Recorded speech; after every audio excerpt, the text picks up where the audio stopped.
بسم اللہ الرحمن الرحیم۔ السلام علیکم ورحمۃ اللہ وبرکاتہ۔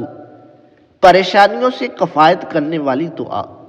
حضرت ابو درداء رضی اللہ تعالیٰ عنہ فرماتے ہیں کہ جس نے صبح اور شام کے وقت 7 بار یہ کہہ لیا حسبی اللہ لا الہ الا ہوا علیہ توکلت وہو رب العرش العظیم، اللہ تبارک و تعالیٰ اس کی پریشانیوں میں اس کی کفایت کرے گا، خواہ اس نے سچے دل سے یہ کہا ہو یا جھوٹے دل سے۔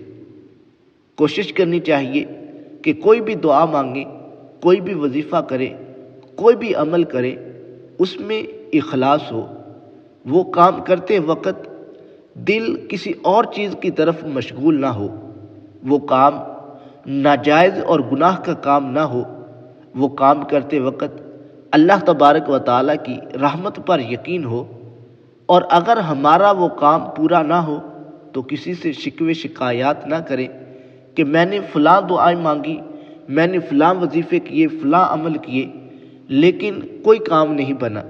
ہو سکتا ہے کہ ہم جن کاموں کے لیے وظیفہ کر رہے ہوں، دعا مانگ رہے ہوں، یا جس کام کو ہم چاہ رہے ہوں وہ ہمارے حق میں بہتر ہی نہ ہو، جبکہ اللہ تبارک و تعالی ہمارے حق میں وہ کر رہا ہو جو ہمارے حق میں بہتر ہو۔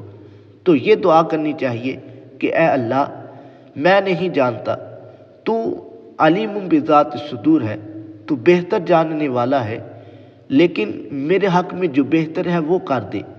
اگر وہ چیز میرے حق میں بہتر نہیں تو اس کا خیال بھی ہمارے دلوں سے نکال دے۔ اللہ تبارک و تعالی آپ کی پریشانیوں کو دور فرمائے، آمین۔